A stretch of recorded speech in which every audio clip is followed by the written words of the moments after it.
আমার মনের খাতাতে লিখেছি প্রেমের কালিতে, আমার মনের খাতাতে লিখেছি প্রেমের কালিতে।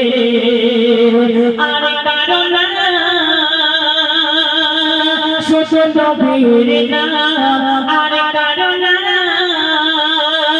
শুধু নবীর নাম, নবীর হলো মোর জান করা।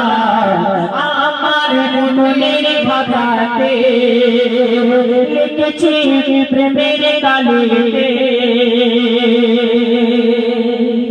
আল্লাহ রাসূলের কাছে গিয়ে বলছে, মুহাম্মদ তোমার দিনটা আমি মেনে নেব, কিন্তু আমার সঙ্গে তোমাকে কুস্তি করে দিতে হবে। সে ভীষণ এক পালোয়ান, তার গায়ে এত শক্তি, যদি মানুষ তার কাছে যায় হাত পা ধরে ছুঁড়ে ছুঁড়ে ফেলে দেবে। 10 জনা 20 জনা তার কাছে কোনো পরোয়া করে না, তিনি কিছুই মনে করে না।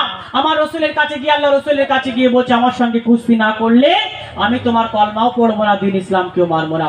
আমার রসুল বলছে, না, আমি দিন ইসলামকে প্রচার করেছি আমার তলোয়ার দেখিয়ে নয়, আমার ভালোবাসা আমার ব্যবহার দেখিয়ে আমি ইসলামকে প্রচার করেছি। সেই উদ্দেশ্য করে লিখছে দেখুন,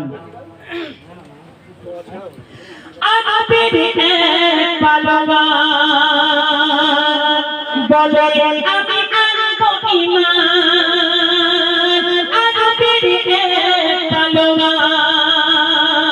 বলে আমি আনবো ঈমান, কুস্তিতে হারাও যদি তবে মানবো তোমার বিধান।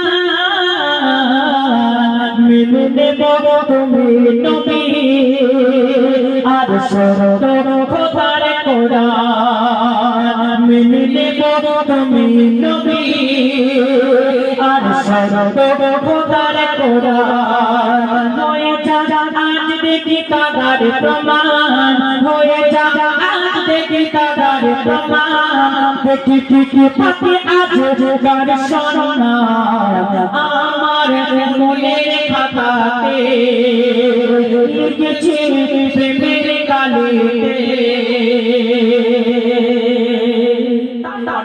আল্লাহ রাসূল বলেন, না, আমি তোমার সঙ্গে কুস্তি করতে পারবো না। কেন পারবে না? আমি তলোয়ার দেখে আমি প্রচার করিনি, আমি আমার ভালোবাসা দেখে করেছি। সেই সময় ওই পালোয়ান তিনি রেগে যাচ্ছে আর বলছেন, না, আমার সঙ্গে তোমাকে কুস্তি করতেই হবে। আমার রসুল তিনি সেই সময় রাজি হয়ে গেলেন। মানুষ সবাই দেখছে এবার কি ঘটনা ঘটবে। মুহাম্মদ হয়তো আর পারবে না, ওর সঙ্গে কুস্তি করে পারবে না। কেন? ওর গায়ে অনেক বল। কিন্তু আমার রসুল তিনি কি করছে লিখছে দেখুন, নবী বলে, ও পালোয়ান আমি প্রস্তাবে রাজি হলাম। নবী বলে, ও পালোয়ান আমি প্রস্তাবে রাজি হলাম। কেন? আমার সাথে আছে আল্লাহ, আর দেখি তুমি কত বলবান। বিসমিল্লাহ বলে নবী যখনে হাত তুলিল, পালোয়ান বল হারিয়ে মাটিতে পড়ে গেল।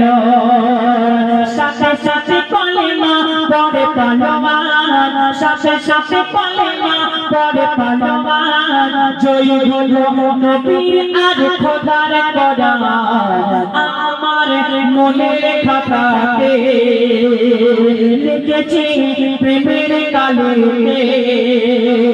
আর কারণ শুধু নবীর নাম, আর কারণ শুধু নবীর নাম, নবীর হলো মোর জান করা। আমার মনের খাতাতে